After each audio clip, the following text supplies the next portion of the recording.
get set. Where them hands, where them holes, where them throws, you know what I'm saying? Cecil. A guy in Lithuania named Rokas transitioned from Aikido to MMA. According to him, he was a 14-year Aikido practitioner. He used to, in fact, teach Aikido full-time for 7 years.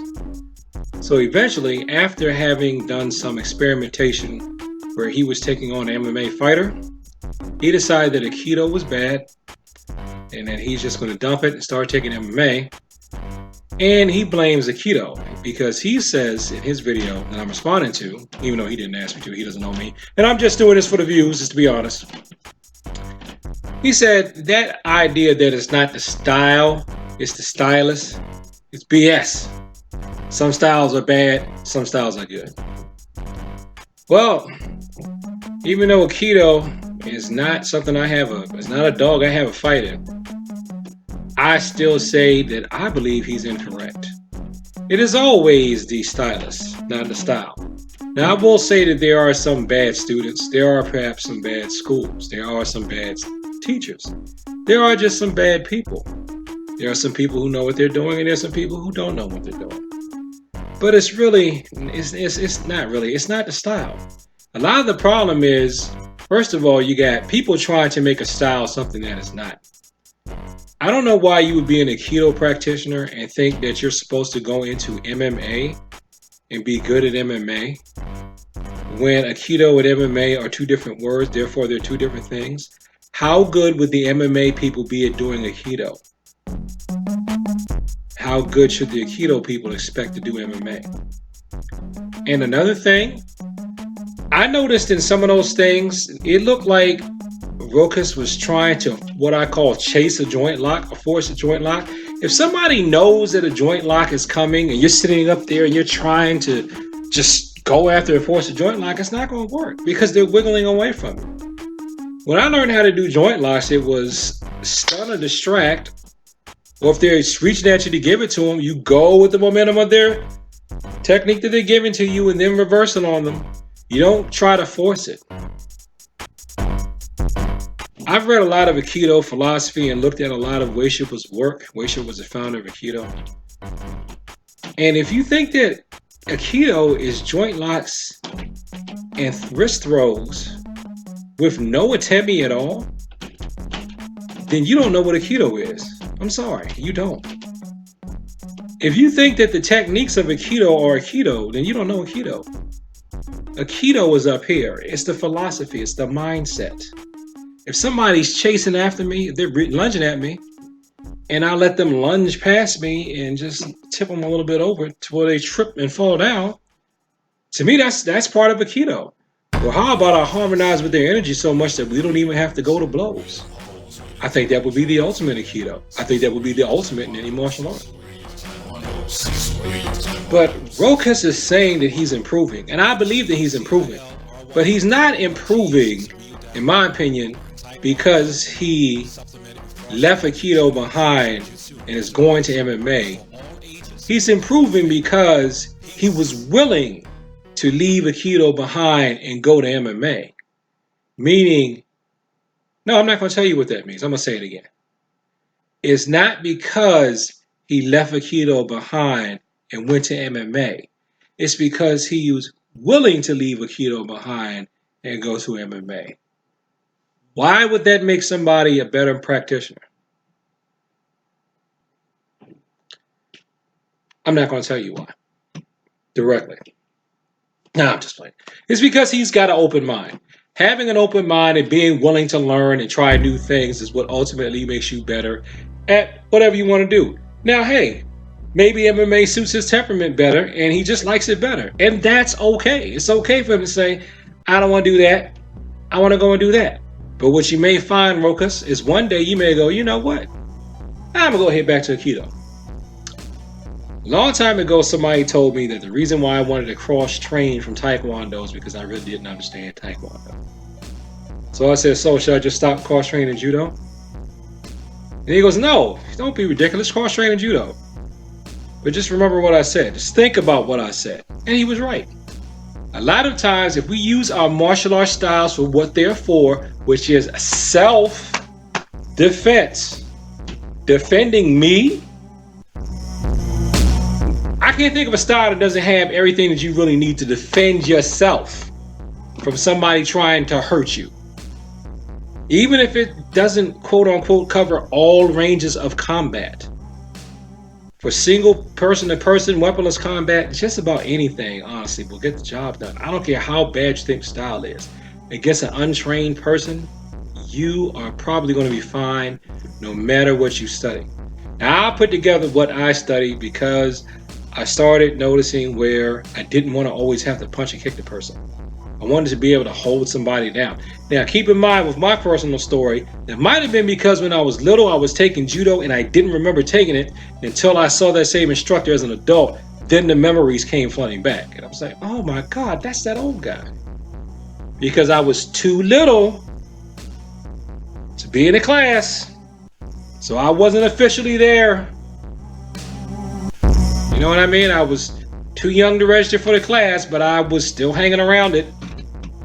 And so some of these things I thought I was making up, throwing people around and stuff, and wrestling with people. I thought I just knew how to wrestle. Now it's because I had early judo exposure. And then I took Taekwondo. And another problem that Rokas may have had is that I don't know, but I think he may have never been in a real fight before. If you've never been in a real fight before and then you're fighting somebody, I don't care what you take, it's going to be some kind of problem, some kind of freezing, some kind of something. And again, though, if you've never fought in a cage, why do you expect to be able to handle somebody who practically lives there? Not unless you've got a ton of violence experience. It just doesn't make any sense. People are trying to make these square pegs fit into round holes. They're mad because, oh, my Kung Fu didn't work against an MMA practitioner. You just may have gone up against somebody who's a better fighter than you. Well, he only took MMA for 6 months and he could beat somebody that's fought Kung Fu for 10 years. I honestly don't believe that. And see, but get this though. That whole argument is bunk because the last person I talked to, Washington State, it's not the last person I talked to. The last stranger that I met who told me he did MMA was a Kung Fu practitioner. He said he did it when it wasn't legal. And he did just fine. He said we were doing MMA. I did my stand-up stuff when it came to the ground. I had no problem going. I just adapted what I did to the ground. I did the Chinese wrestling system that he learned, and that he learned right along with the rest of his Kung Fu, and he was fine. Yeah, I shouldn't have been doing it, but I need the money, man. That's what he told me. People love to confess stuff to me. They just do. I've always had that gift in my life. So you can't necessarily go by this person has only been doing it for this long. They beat this person been doing it for that long. You got different abilities, different true experiences in martial arts, and different levels of exposure to violence. Stop comparing. You want to compare something? If it's a competitor against another competitor in that sport, whatever that sport is, you compare them. Because I'm sure that there are MMA people who would lose in a Taekwondo contest, and there are Taekwondo people who would lose in an MMA contest, and blah, blah, blah, blah, blah, blah, blah, blah, blah, blah, on and on and on. Remember when no striker could beat a grappler? Remember that, MMA people? Remember that? That it was impossible for a striker to beat a grappler? That's why I'm not going to go into that. I'm not going to pick on this person. I'm not. I'll just say I'm just glad that some of these myths have been put to rest.